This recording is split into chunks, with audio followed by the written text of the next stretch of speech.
نحمده ونصلي على رسوله الكريم أما بعد فأعوذ بالله من الشيطان الرجيم بسم الله الرحمن الرحيم يا بني آدم خذوا زينتكم عند كل مسجد وكلوا واشربوا ولا تسرفوا إنه لا يحب المسرفين وعن عبد الله بن عمرو رضي الله تعالى عنه قال قال رسول الله صلى الله عليه وسلم كلوا واشربوا والبسوا وتصدقوا في غير سرف ولا مخيلة صدق الله مولانا العظيم وصدق رسوله النبي الكريم اللهم صل وسلم وبارك على سيدنا مولانا محمد وعلى آل سيدنا مولانا محمد كما تحب وترضى عدد ما تحب وترضى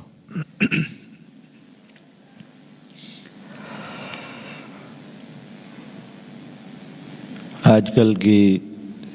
زندگی میں اور آج کل کے حالات میں انسانوں کا جو سب سے بڑا مسئلہ بنا ہوا ہے دنیا میں، یا جسے سب سے بڑا مسئلہ بنا دیا گیا ہے، وہ ہے معیشت کا مسئلہ۔ ساری دنیا اس وقت اسی پریشانی میں سر پر دوڑ رہی ہے کہ معیشت کسی طرح بہتر ہو جائے، لیکن دنیا بھر سے حالات یہی بتا رہے ہیں کہ معیشت سنورنے کی بجائے بگڑ رہی ہے اور کہیں بھی لوگوں کے قابو میں نہیں آ رہی۔ پھر اس کی وجوہات پر بیٹھ کر جو ہے وہ لمبی لمبی باتیں ہوتی ہیں، لمبے لمبے جائزے تجزیے تبصرے کیے جاتے ہیں کہ معیشت آخر کیوں بگڑ رہی ہے اور ثمر کیوں نہیں رہی، قابو کیوں نہیں آ رہی۔ انسان اپنے علم کے مطابق اور اپنی سوچ اور رائے کے مطابق ہر جگہ پہ جائزہ لیتے ہیں اس مسئلے کا، پھر اس مسئلے کا ایک حل تجویز کرتے ہیں، اس حل کو بروئے عمل لاتے ہیں، لیکن ہوتا یہ ہے کہ مسئلہ حل ہونے کی بجائے مزید بگڑتا ہے، بیماری ختم ہونے کی بجائے مزید بڑھتی ہے، حالات بہتر ہونے کی بجائے مزید خراب ہوتے ہیں۔ ساری دنیا میں یہی ہو۔ کچھ بنیادی وجوہات معیشت کے بگڑنے کی ایسے ہیں جن پر غور کرنے کی انسان زحمت اور تکلیف نہیں کر رہے ہیں، یا جانتے بوجھتے ہوئے خود اس اصل حل کی طرف نہیں آ رہے جس میں اللہ رب العزت نے معیشت کی بہتری کا راز پنہا رکھا ہے۔ جو انسان بھی اس راز کو اپناتا جائے گا، تین چیزیں ہیں معیشت کی بہتری۔ انسانوں میں سے جو اس کے خلاف چلے گا اس کی معیشت بگڑے گی، سمجھے گی کبھی نہیں۔ تھوڑا سا ایک وقت ہوتا ہے انسان کو جب کوئی وہ برا عمل اختیار کرتا ہے تو جو ہے اللہ رب العزت ڈھیل دے دیتے ہیں، استدراج ہوتا ہے، اللہ تعالیٰ کی طرف سے ڈھیل ہوتی ہے کہ اچھے نتائج برے کاموں کے نکلنا شروع ہو جاتے ہیں انسانوں کے، وہ کہتے ہیں کہ یہ کام واقعی اچھا کرو، لیکن آگے جا کے اسی عمل کی وجہ سے ایسے گڑھے میں گرتے ہیں جس سے نکلنا ممکن نہیں رہتا۔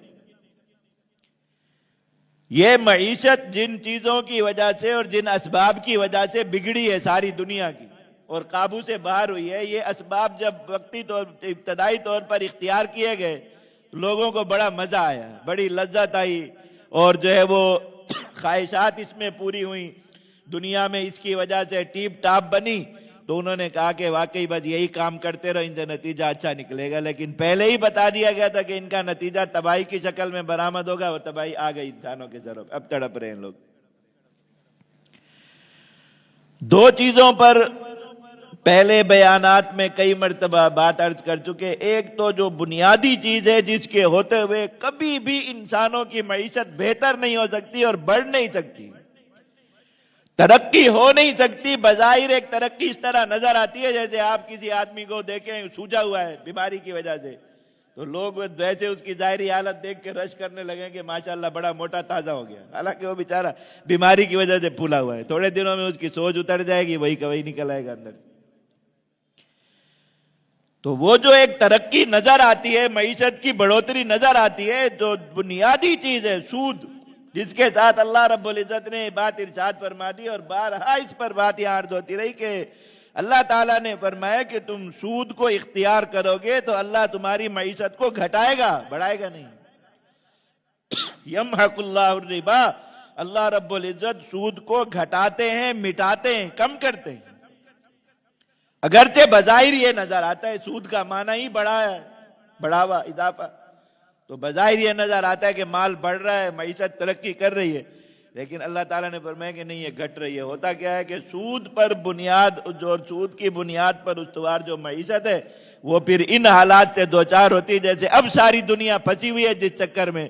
تو اب اس معیشت کو بہتر کرنے کا جو بھی راستہ اختیار کرتے ہیں، پتہ چلتا ہے کہ اس کی وجہ سے پہلے سے زیادہ کباڑا ہو گیا، نقصان ہو گیا۔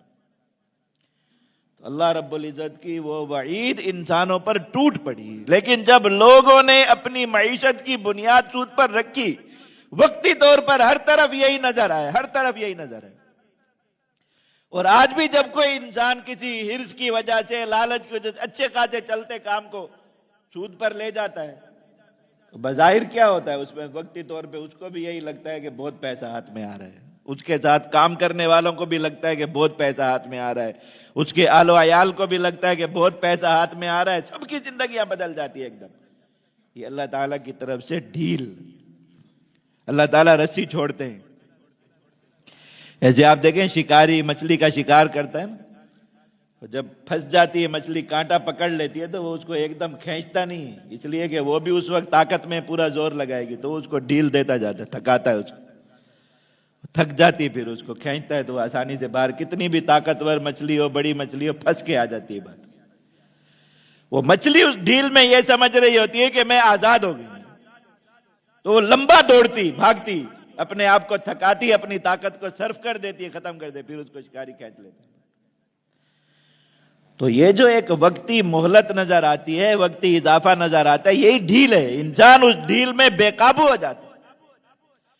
اللہ کے نبی صلی اللہ علیہ وسلم نے مثال بیان فرمائی، میں کہ مال کی مثال ایسے ہے، بعض دفعہ انسان کے ارد گرد ایسے اگاتا ہے بعض اسباب سے کہ جیسے فرمایا، مثال کے طور پر فرمایا کہ برسات کا موسم آتا ہے تو یہ جو جانور صحراؤں میں چرتے ہیں بیچاروں، کہیں کہیں کوئی دور دراز کہیں گھاس کا کوئی تھوڑا سا ٹکڑا نظر آتا ہے، بھاگ کے وہاں جاتے ہیں، اس کو چرتے ہیں، کھاتے ہیں، اس میں بھی بس کوئی زیادہ لذت نہیں تھی، سوکھا گھاس ان کو ملتا۔ جب برسات ہو جائے زیادہ، ہر طرف گھاس ہی گھاس نکل آتی تو یہ جانور پاگل ہو جاتے ہیں،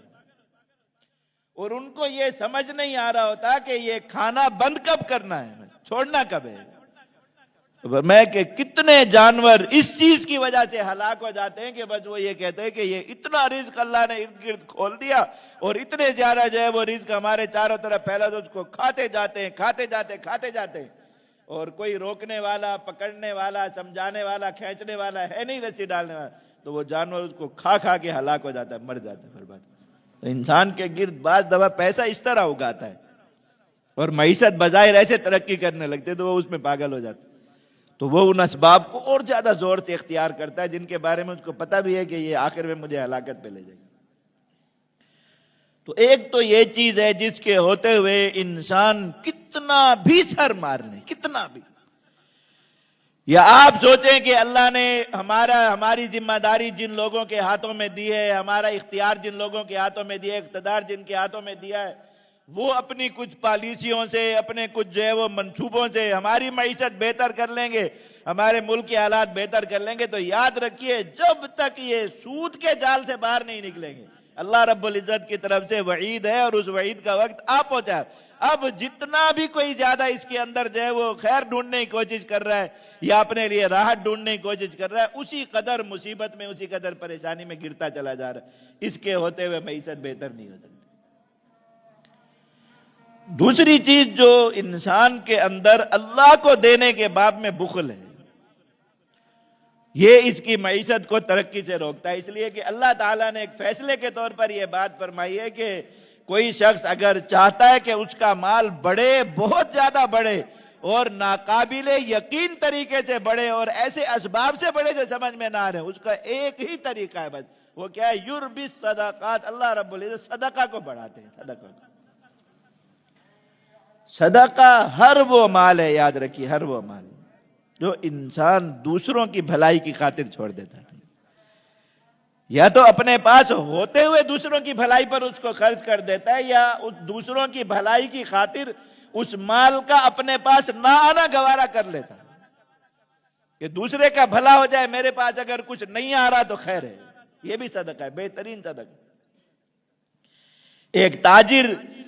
بہت زیادہ نفع کمانے کی بجائے یا ذخیرہ اندوزی کے ذریعے یا لوگوں پر ظلم کے ذریعے، لوگوں پر مصنوعی قلت طاری کرنے کے ذریعے مال حاصل کرنے کی بجائے کہے کہ میں لوگوں کے لیے کھول دیتا ہوں، میرے پاس تھوڑا نفع آ جائے گا، لوگوں کا فائدہ ہو جائے گا، یہ بھی اس کے لیے صدقہ۔ تو فرمایا کہ جو چاہتا ہے مال بڑھے اس کو یہ راستہ، یہ روٹ اختیار کرنا پڑے، اس سے مال بڑھتا ہے۔ انسان سارے اس بات پر متفق ہیں کہ نہیں، چھوڑنا کچھ نہیں ہے، چھوڑنا کچھ نہیں۔ اس لیے کہ ہم نے جو چھوڑ دیا یا ہاتھ میں آنے کے بعد دے دیا وہ تو چلا گیا، اللہ تعالیٰ فرمانے کہ وہ گیا نہیں، وہی آیا تمہارے پاس اور وہی بڑھتا ہے۔ اور اللہ تعالیٰ اس کو کیسے بڑھاتے ہیں؟ نبی کریم صلی اللہ علیہ وسلم نے فرمایا کہ تم جب یہ مال صدقہ کرتے ہو، ہاں ایک دانہ بلکہ آدھا دانہ کھجور کا، ولو بشق تمرۃ، پوری کھجور بھی نہیں دے سکا، آدھا دانہ اس کا توڑ کسی کو دیا، فرمایا کہ اللہ تعالیٰ اس کو اپنی ہتھیلی پر رکھ لیتے ہیں، اس چھوٹے صدقہ کو۔ مطلب کیا ہے کہ اپنی نظر میں اور اپنے علم میں لے آتے، خاص نظر میں اللہ رب العزت اس کو رکھ لیتے، اور فرمایا پھر اس کو ایسے پالتے ہیں، اس طریقے سے بڑھاتے ہیں اور ایسے اس کی تربیت اور پرورش فرماتے ہیں جیسے تم میں سے کسی کے جانور کا کوئی چھوٹا بچہ پیدا ہو جائے۔ کسی نے بکری پالی، اس کا بچہ پیدا ہو گیا، اونٹنی پالی ہے، بچہ پیدا ہو گیا، گائے بھینس پالی، اس کا بچہ پیدا ہو گیا، تو اب یہ بچہ اس کے نزدیک کتنا ایک قیمتی مال ہوتا ہے اس مالک کے نزدیک، تو وہ دن رات جاگ کے اس کی جو ہے وہ دیکھ بھال کرتا ہے، پرورش کرتا ہے، راتوں کو اس کے لیے اٹھتا ہے، اس کے لیے گرمی سردی سے بچاؤ کا خیال کرتا ہے، بیماری سے بچاؤ کا اس کا خیال کرتا ہے۔ اس کو پتہ ہے کہ یہ بچہ میرا مال ہے، میرے لیے قیمتی چیز ہے، بڑا ہوگا تو میرے کام آئے گا۔ اور میں اللہ رب العزت اتنی نگہداشت کے ساتھ تمہارے اس مال کو پالتے ہیں، میں یہاں تک کہ اللہ رب العزت اس کو پہاڑوں سے بھی بڑا کر دیتے ہیں پال۔ ایک دانہ ہے کھجور کا، آدھا دانہ ہے کھجور کا، ایک سکہ ہے سونے چاندی کا، ایک روپیہ ہے کسی کاغذ کا، اللہ رب العزت کی راہ میں دیا، اللہ رب العزت اس کو پالے۔ جس چیز کو پالا جاتا ہے وہ بڑھتی ہے، تو بس پالنے کا مطلب کیا ہے کہ اللہ رب العزت اس کو بڑھا رہے اپنی رحمت سے، تو پہاڑوں کے برابر اللہ رب العزت اس کو بنا دیتے ہیں، پہاڑوں کے برابر۔ یہ حقیقت بار بار سمجھا رہے ہیں کہ دیکھو تم اپنی معیشت بہتر کرنا چاہتے ہو، اگر اس کا طریقہ یہ نہیں ہے کہ زیادہ حاصل کرنے کی ہرس کرو، اس کا طریقہ یہ ہے کہ زیادہ چھوڑنے کی ہرس کرو۔ اللہ رب العزت کا وعدہ ہے کہ معیشت بڑھے گی۔ مال کس کا ہے؟ اللہ کا ہے، ملکیت اللہ کی ہے، قدرت اللہ کی ہے۔ اللہ رب العزت دو چیزیں بیان فرما رہے ہیں، سود اختیار کرو گے، تمہاری سوچ یہ ہے کہ بڑھے گی معیشت، حقیقت یہ ہے کہ وہ گھٹے گی۔ اور صدقہ یعنی اللہ کی خاطر چھوڑنا اختیار کرو گے، اللہ کی خاطر دینا اختیار کرو گے، تمہاری سوچ یہ ہے کہ گھٹے گا، لیکن حقیقت یہ ہے کہ وہ بڑھے گا۔ اللہ رب العزت یہ چیز بنا۔ اب جو انسان اس حقیقت کو سمجھ لیتا ہے اس کی معیشت ترقی کرتی ہے، جو انسان اس حقیقت کو نہیں سمجھتا اس کی معیشت گھٹتی ہے۔ جو معاشرہ اس دینے کی بنیاد پہ، اللہ کی خاطر چھوڑنے کی بنیاد پہ، ہمدردی کی بنیاد پہ قائم ہو جاتا ہے، اس کی معیشت ترقی کرتی ہے۔ جو معاشرہ اس لالچ کی بنیاد پہ قائم ہوتا ہے کہ ہر آدمی بس اس ہرس میں اور اس دوڑ میں دوسرے سے آگے بھاگنے کے چکر میں کہ آئے کیسے زیادہ، آئے کیسے زیادہ، آئے کیسے زیادہ، بس میں دوسرے کی جیب میں کچھ نہ کچھ کاٹ لوں، نکال لوں کسی نہ کسی طریقے سے، اپنا جو ہے وہ مال بڑھا لوں، تو یہ بڑھانے کی ہرس معیشت کو گھٹاتی ہے، اور دینے کا جو جذبہ ہے، دینے کا جو لالچ ہے، یہ انسانوں کی معیشت کو بڑھاتا ہے۔ اللہ علیہ نے دو اصول بیان فرمائے۔ تیسری اصل ان دونوں کے درمیان میں، اللہ رب العزت نے ہر انسان کو مال دیا اور اس کو قیام للناس، قوام بنایا اللہ رب العزت نے مال کو، کہ انسانوں کی زندگی کا نظام اسی مال پر قائم ہے، سارا کا سارا نظام، کیونکہ اللہ رب العزت نے دنیا کو دارالاسباب بنایا، یہاں کوئی چیز اسباب کے بغیر حاصل نہیں ہوتی۔ صرف مانگتے رہنے سے، صرف سوال کرتے رہنے سے، صرف خواہش اور تمنا کرتے رہنے سے یا وظائف کرنے سے کوئی چیز یہاں حاصل نہیں ہوتی۔ اللہ رب العزت قادر تھے ویسے دیتے، لیکن اللہ رب العزت نے نظام انسانوں کی بہتری کے لیے ایسا بنایا کہ ہر چیز کے حصول کے اسباب رکھے۔ تو انسانوں کی ضرورت کے جتنی بھی چیزیں ہیں دنیا میں، اللہ رب العزت نے خود انسان کو اس فطرت پر پیدا فرمایا، وہ بہت سی چیزوں کا محتاج ہے۔ انسان کھانے کا محتاج ہے، پینے کا محتاج ہے، لباس کا محتاج ہے، ٹھکانے کا محتاج ہے، دوا دارو کا محتاج ہے، آپس میں معاشرتی تعلقات ہیں اس میں لین دین کا محتاج ہے۔ یہ ساری چیزیں انسانوں کے ساتھ وابستہ ہیں۔ تو فرمایا اس سب چیزوں کے حصول کے لیے اللہ رب العزت نے مال پیدا فرمایا، اس کو قیاماً بنایا تمہارے لیے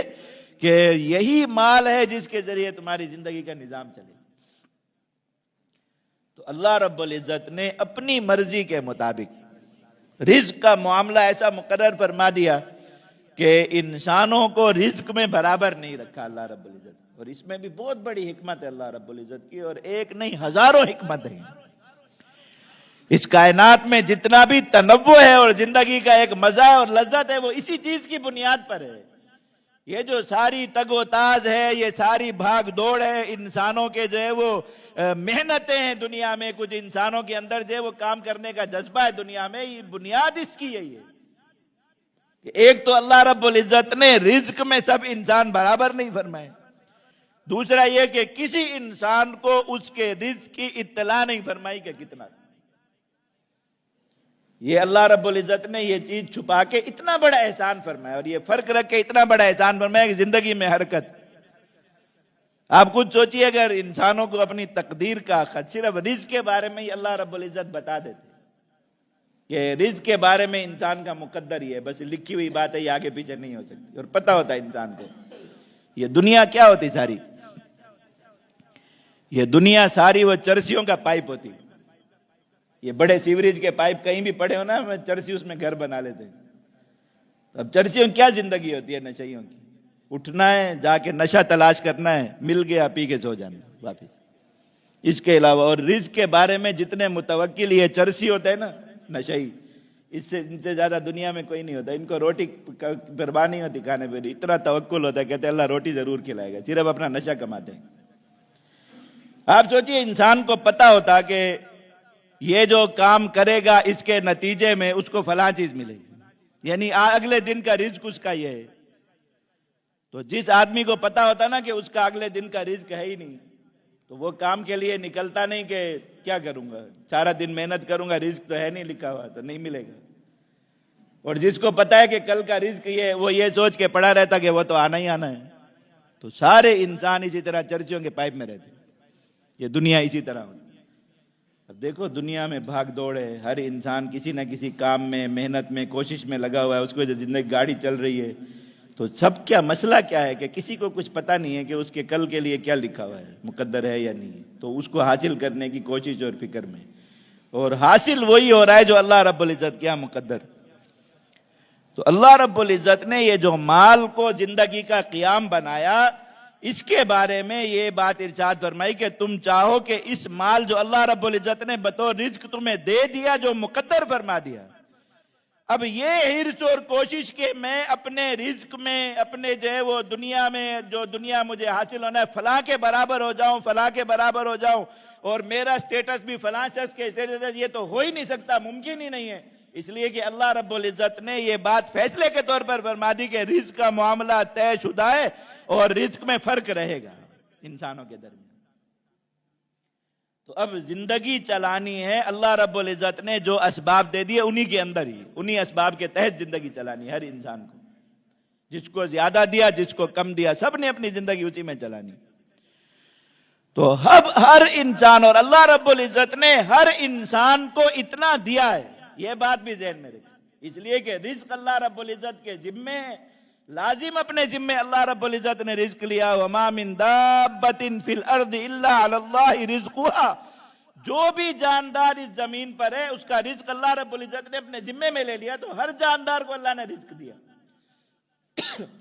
اب فرمایا کہ تمہارا یہی دیا ہوا رزق جو اللہ نے تمہیں دیا ہے، تمہارے پاس حاصل رزق جو تمہارے ہاتھ میں، یہی تمہاری کافی معیشت بن جائے۔ اس کا اصول کیا ہے؟ لا تسرف، کھاؤ پیو پہنو، گھر بناؤ، اپنی سب ضروریات پوری کرو، لیکن بس ایک اصول پر زندگی استوار کر لو کہ زندگی میں مال کے خرچ کرنے میں اسراف نہیں ہونا چاہیے۔ دو چیزیں ہیں خرچے کے باب میں جن کی اللہ رب العزت نے مذمت فرمائی اور ان کو برا عمل قرار دیا انسان کے خرچ کرنے کی دو عادات۔ ایک تو عادت ہے کہ خرچ نہ کرنا، اللہ نے دیا ہے اس مال کو بس سنبھال کے رکھنا، اس کو استعمال نہ کرنا، اس کو سرکل میں نہ لانا، اس کے ذریعے اپنی ضروریات پوری نہ کرنا، اس کو بس جمع کرنا۔ یہ تو بہت ہی بری عادت ہے۔ اللہ کے نبی صلی اللہ علیہ وسلم نے فرمایا کہ ایمان اور یہ عادت ایک انسان کے دل میں ایمان کامل اور یہ عادت جمع نہیں ہو سکتی۔ اللہ رب العزت کی ناپسندیدہ ترین بات ہے اس لیے کہ یہ جو ہر انسان کے پاس جو مال ہوتا ہے نا، اس کے ساتھ صرف اس کی اپنی معیشت وابستہ نہیں ہے۔ تو جو مال انسان بند کر کے رکھ دیتا ہے اپنی معیشت کا فائدہ تو اس سے ختم کرتا ہی کرتا ہے اور بہت سے انسانوں کا نقصان کرتا ہے۔ یہ مال اگر بازار میں چلتا اور یہ مال حرکت میں رہتا تو اس کی اپنی ضروریات کے ساتھ اس مال سے بہت سے لوگوں کی ضروریات پوری ہوتی۔ جس انسان نے بھی مال جمع کیا یا کسی ایسی صورت میں محفوظ کر کے رکھ دیا جو صورت حرکت میں نہیں اور وہ چل کر نہیں چل رہا، اس کا اللہ رب العزت نبی کریم صلی اللہ علیہ وسلم نے معیشت کا یہ اصول سمجھا ہے۔ اس لیے پر میں دیکھو زمین اگر ایک انسان نے رکھی ہے زراعت کے لیے وہ بہترین ہے اس کے حق میں، اس لیے کہ اب اس سے کیا ہو رہا ہے، اس سے کچھ برآمد ہو رہا ہے جو باقی انسانوں میں تقسیم ہو، اس زمین سے جو نکلے گا اس کو فروخت کر کے اس کی اپنی ضروریات پوری ہوں گی اور جو آگے جائے گا کتنے ہزاروں لاکھوں انسانوں تک جائے گا ان سب کی ضروریات پوری ہوگی۔ تو زراعت کی زمین کی کوئی مذمت نہیں، انسان پورے شہر اپنی زمین ملکیت میں لے لے، پورے بڑے صحابہ کرام کی اتنی بڑی بڑی جاگیریں تھیں، لیکن فرمایا ایسی زمین رکھنا جو زمین زراعت کے کام نہیں آ رہی، جو زمین مکان بنانے کام نہیں آ رہی، اس پہ کاروبار بس وہ زمین ہی خود کاروبار ہے، وہ پڑا ہوا ہے کہ میں یہ وبال ہے انسان کے لیے۔ اس لیے کہ اس نے اس زمین کی شکل میں جو اتنا سارا مال وہ کر دیا، جو منجمد کر دیا، فریز کر دیا، صرف اپنا نقصان نہیں کیا بلکہ اور کتنے انسانوں کو اس مال کے منافع سے اور فوائد سے محروم کر دیا۔ اب یہ پڑی ہوئی زمین نہ اس کو کچھ دے رہی ہے نہ کسی اور کو کچھ دے رہی ہے، وہ منجمد، اتنا سارا مال جو ہے وہ منجمد ہو گیا۔ یہ مال اگر معیشت کی رگوں میں چلتا رہتا، معیشت حرکت میں رہتی، چلتی رہتی۔ اب دیکھو ہر انسان کو فائدے کا کام کیا نظر آتا ہے کہ بیٹھے بیٹھے چلانے کا، پھر روتے ہیں کہ معیشت تباہ ہو گئی، معیشت تباہ ہو گئی۔ آپ نے معیشت کو چلانے کے لیے جو بنیادی چیز ہے مال، اس کو بازار میں چھوڑا ہی نہیں کہ وہ حرکت میں رہتا، اور اس کی وجہ سے آپ نے اس کو جما کے رکھ دیا، فریز کر کے رکھ دیا۔ فریز کی ہوئی چیز کسی کے کام آتی ہے کبھی؟ یا اس سے کوئی اضافہ یا اس سے کوئی ترقی ہوتی ہے دنیا میں؟ کبھی کچھ نہیں ہوتا۔ خود اپنے ہاتھوں سے اس کی جو ہے وہ بربادی کے اسباب کھوج کے پھر سارے انسان اسی لاش پر بیٹھ کر رو بھی رہے کہ معیشت مر گئی، معیشت مر گئی، معیشت مر گئی۔ تو فرمایا کہ یہ سب تم کرو، یہ ساری چیزیں تمہاری ضروریات میں، لیکن بس خرچ کرنے میں جو دو صفات ہیں ان سے بچو۔ ایک صفت ہے اسراف، ایک صفت ہے تبذیر۔ یہ دو چیزیں جس معاشرے میں آ جائیں اور انسانوں کی، آج اگر آپ انسانوں کی جو یہ ایک تو معیشت میں فرق بہت زیادہ آ گیا اور دوسرا ہے کہ معیشت عموماً جو ہے وہ زوال کی طرف چل پڑی۔ سب سے بڑا سبب اگر آپ کھوجیں نا انسانوں کے اپنے کیے ہوئے کاموں میں، وہ یہ ہے کہ ہر انسان کی طبیعت میں اسراف ہے، ہر انسان کی طبیعت میں اسراف۔ اسراف کا معنی ہوتا ہے جو چیزیں اپنی ضرورت کی ہیں، جائز اور حق ضرورت کی، ان پر ضرورت سے زائد مال خرچ کرنا، یہ چیز اسراف ہے۔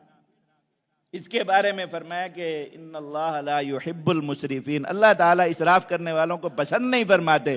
اور جو عباد الرحمن اللہ تعالیٰ کے پیارے بندے ہیں، اللہ تعالیٰ کے یہاں محبوب بندے، پسندیدہ بندے، ان کی صفات میں اللہ رب العزت نے یہ بات بیان فرمائی، والذین اذا انفقوا لم يسرفوا ولم يقتروا وكان بین ذلک قواما۔ اللہ رب العزت کے پیارے بندے، محبوب بندے، مقرب اور کامیاب بندے وہ ہیں جب خرچ کرتے ہیں مال تو پہلا کام کیا ہے؟ لم یسرفوا، حد سے تجاوز نہیں کرتے،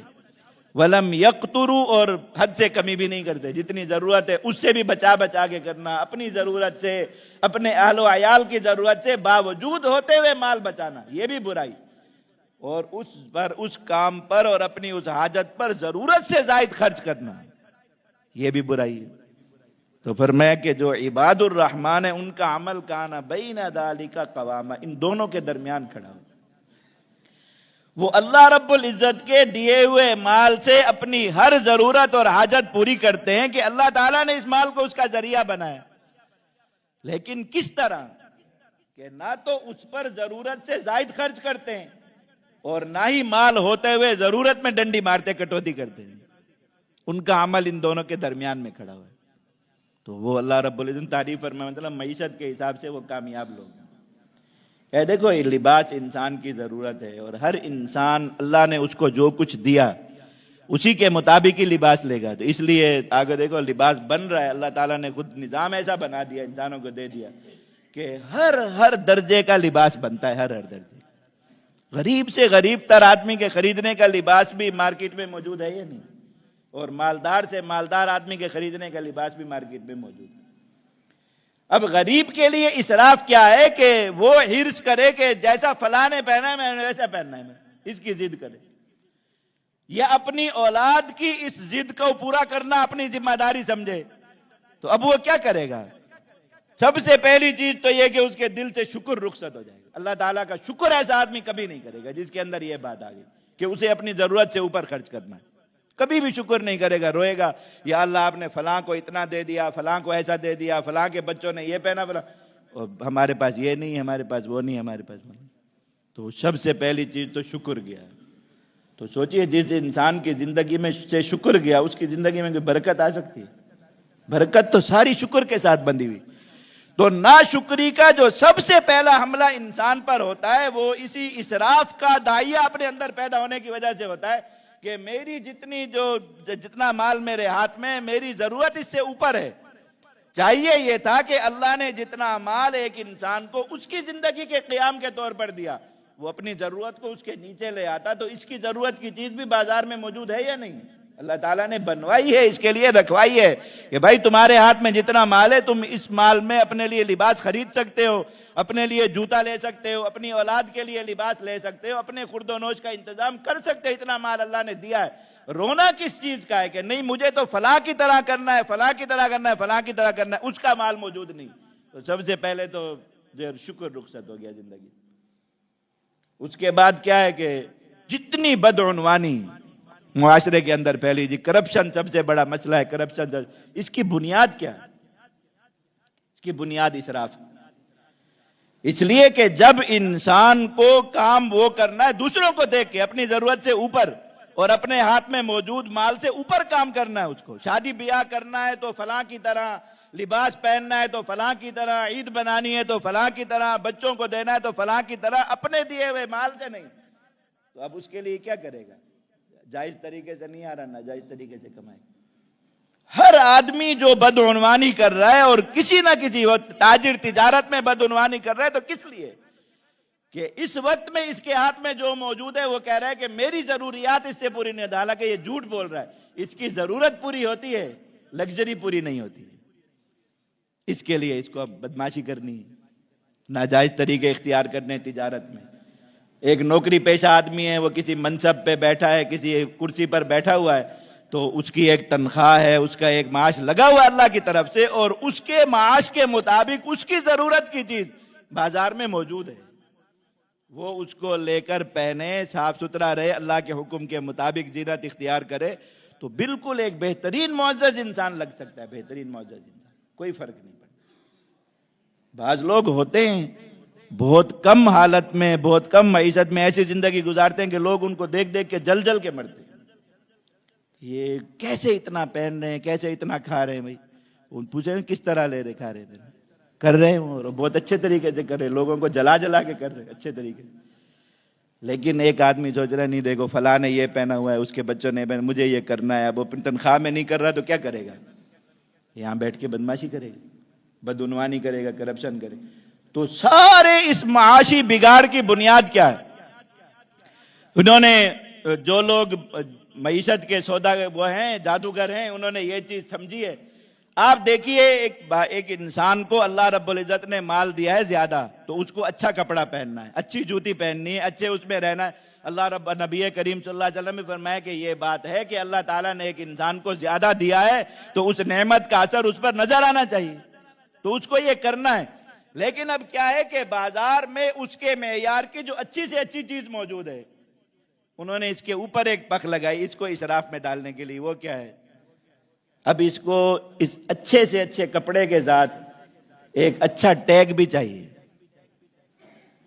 اگر بہت قیمتی کپڑا پہنا ہوا ہے لیکن کوئی اس پہ برانڈ کا ٹیگ نہیں ہے،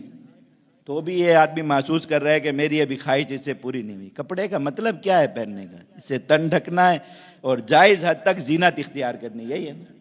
کھانا کھانے کا مطلب کیا ہے کہ اصل پیٹ بھرنا ہے اور جائز حد تک اس سے لذت بھی حاصل کرنی ہے۔ لیکن انہوں نے ایک بہت مہنگا ریسٹورنٹ بنا دیا جہاں باسی دال کھا کے بھی ہزاروں روپے دے کے آئے گا بہت خوش، اور 4-5 دن تک اس کا ٹیشو جو ہے وہ جیب میں سنبھال کے پھرتا رہے گا۔ جس کے سامنے بھی منہ صاف کرنے کے نکالے گا اسی ہوٹل کا ٹیشو نکالے گا تاکہ پتہ چلے میں نے اس ہوٹل میں کھانا کھایا۔ کھا کے وہاں کیا ہے؟ باسی کھانا کھا کے ہے، وہاں پہ ہزاروں روپے دے۔ لیکن اس کو اس ہرس میں ڈال دیا کہ لوگ مجھے دیکھیں گے میں یہاں جا رہا ہوں، لوگ مجھے دیکھیں کہ میرے کپڑے پہ فلاں برانڈ کا ٹیگ لگا ہوا ہے یا نہیں لگا ہوا۔ حالانکہ یہی کپڑا یہ اس سے بہت کم قیمت میں بھی لے کے پہن سکتا تھا یا اس سے اچھا بھی پہن سکتا تھا، لیکن مسئلہ کیا تھا کہ اس کے اوپر یہ ٹیگ نہیں لگا ہوا ہونا۔ یہ ساری چیزیں اسی طریقے سے اپنی شادی بیاہ دیکھ لیں، جہاں جہاں یہ خرابی آتی گئی معیشت میں وہ اسی چیز کی بنیاد پر آتی جا رہی ہے، اور اسی عادت کی بنیاد پر آتی جا رہی ہے کہ انسانوں کی طبیعت میں اسراف پیدا ہو گیا۔ اسراف، انہیں اپنی ضرورت سے اوپر اور اپنی جو اللہ رب العزت نے جو مال دیا اس سے اوپر ایک الگ ایک چیز چاہیے، جسے آپ لگژری کہتے ہیں، جسے آپ جو ہے وہ کہہ سکتے ہیں، لوگوں کو دکھاوا کہہ سکتے ہیں، لوگوں کی نظر میں اونچا بننے کا شوق کہہ سکتے ہیں، سب چیزیں کہہ سکتی ہیں۔ تو وہ مال جو اس چیز پر، صرف اس ٹیگ کی خریداری پر یا اس ہوٹل کے اندر داخلے پر یا ان چیزوں پر خرچ ہو رہا ہے۔ میں اسراف وہ چیز ہے کسی بھی خرچے کے اندر، کھانے میں ہو، پینے میں ہو، پہننے میں ہو، جس کا اس ضرورت سے اصل میں کوئی تعلق نہیں۔ یہ جو آپ اوپر مال ادا کر رہے ہیں اس کا آپ کے لباس سے کوئی تعلق نہیں، اس کا تعلق صرف اس چیز سے ہے کہ نام بڑا ہو رہا ہے۔ لباس کی ضرورت اس کے بغیر بھی پوری ہو سکتی تھی۔ یہ جو آپ کھا رہے ہیں اس کھانے کے اوپر آپ بہت ہزاروں روپے جو ادا کر رہے ہیں وہ کس چیز کے ادا کر رہے ہیں؟ اس چیز کے ادا کر رہے ہیں کہ بس آپ ایک بڑی جگہ پر گئے، تو اس کا نہ دین سے کوئی تعلق ہے نہ دنیا سے کوئی تعلق ہے۔ یہ سارا کا سارا مال چلا جاتا ہے اسراف۔ یہ شادی بیاہ میں آپ جو بہت سے اخراجات آپ کر رہے ہیں، آپ دیکھیں شادی بیاہ جو انسانی زندگی کی ایک اہم ترین ضرورت ہے، اب وہ بربادی بن گئی، اور سب سے بڑی آسان جو عبادت تھی اس کو سب سے زیادہ مشکل انسانوں کے لیے بنا دیا، صرف کس چیز پر کہ اسراف کے ہزاروں راستے اس عبادت کے ساتھ کھول دیے۔ اب آپ کو شادی کے لیے مخصوص قسم کے لباس چاہیے، جب تک وہ لباس آپ حاصل کرنے قابل نہیں آپ شادی کرنے قابل نہیں۔ آپ کو مخصوص قسم کا کھانا دینا ہے، جب تک آپ وہ کھانا لوگوں کو کھلانے کے قابل نہیں ہے تو آپ شادی کرنے کے قابل نہیں ہیں۔ آپ کو اس میں خاص ایسی رسومات پوری کرنی ہے جن رسومات کا نہ دین سے کوئی تعلق ہے نہ دنیا سے کوئی تعلق ہے، صرف اور صرف خرچ ہی خرچ ہے، بس کچھ بھی نہیں ان میں۔ وہ اگر جائز بھی ہوں تب بھی ان پر مال خرچ کرنا جو اسراف ہے، اور اس کے بارے میں ایک چیز تو یہ فرمائی کہ ان اللہ لا يحب المسرفین، اللہ تعالیٰ اسراف کرنے والوں کو بالکل پسند نہیں فرماتا۔ دوسری چیز یہی فرمائی کہ دیکھو اللہ کے نبی صلی اللہ علیہ وسلم نے فرمایا کہ تم میں سے جو شخص یہ چاہے کہ اس کی معیشت بہتر ہو تو وہ ایک چیز اپنائے، وہ کیا ہے؟ فرمایا کہ الاقتصاد فی النفقۃ نصف المعیشہ،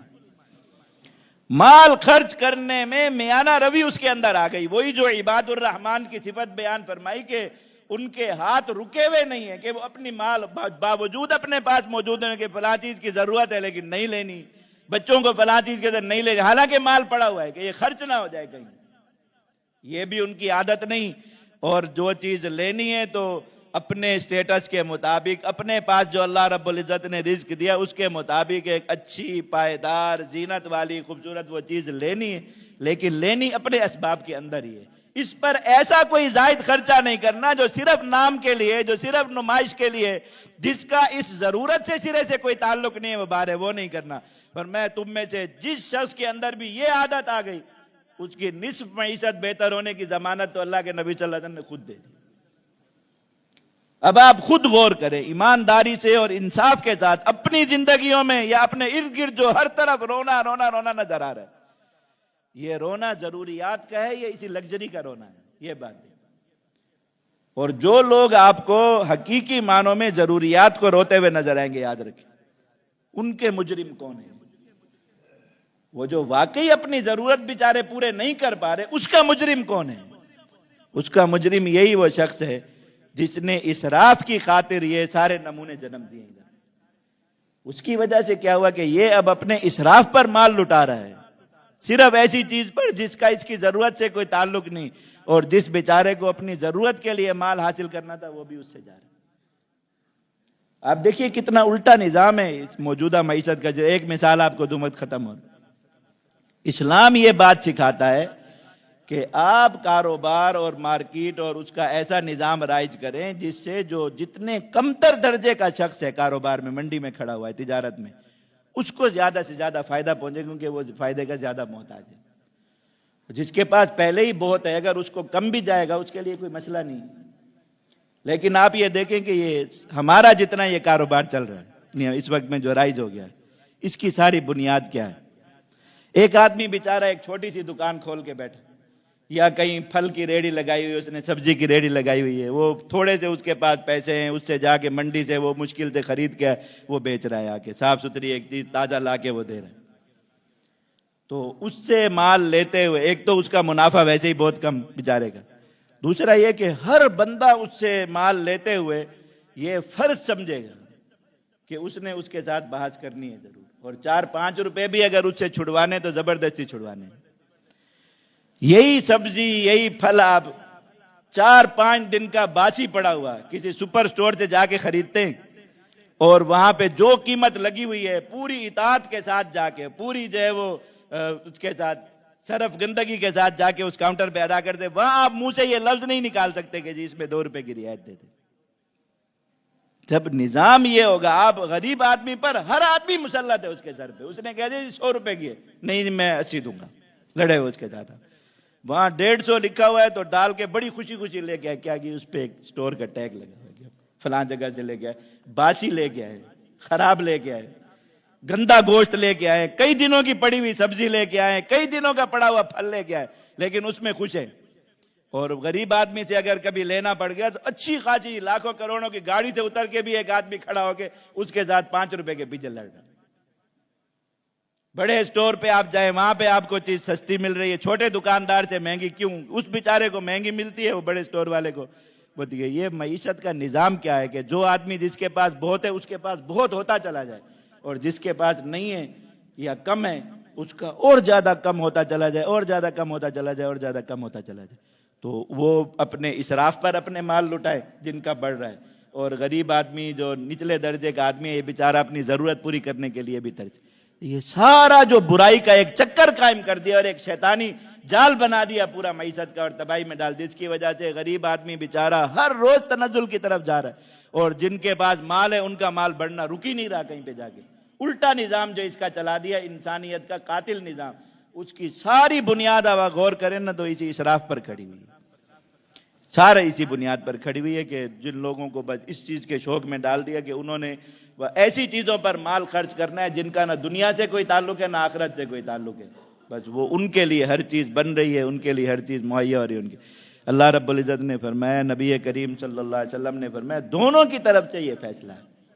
کہ جس معاشرے کے اندر بھی یہ بات آ جائے گی کہ وہاں پر اب سارے کاموں کی بنیاد جو ہے وہ ضرورت پورا کرنا نہیں ہوگا بلکہ اسراف ہوگا،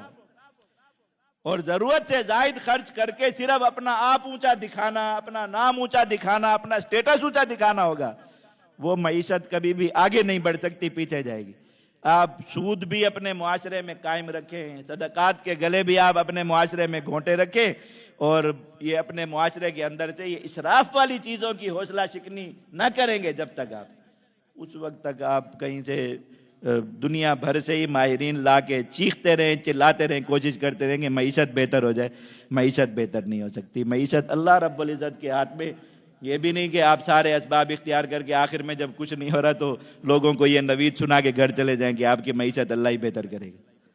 اصل میں ان اسباب کو ترک کرنے کی اور ان اسباب کو اختیار کرنے کی ضرورت ہے جو اللہ اور اس کے رسول نے بتائے کہ یہ طریقے اختیار کرو گے تو فرد کی معیشت بھی بہتر ہوگی، معاشرے کی معیشت میں بھی فرق آئے گا، اور یہ طریقے اگر معاشرے میں رائج رہیں گے یا لوگوں کی اپنی زندگیوں میں رائج رہیں گے پھر کبھی بہتری نہیں آ سکتی۔ اللہ رب العزت ہم سب کو سمجھ نصیب فرمائے۔ وآخر دعوانا الحمدللہ رب العالمین۔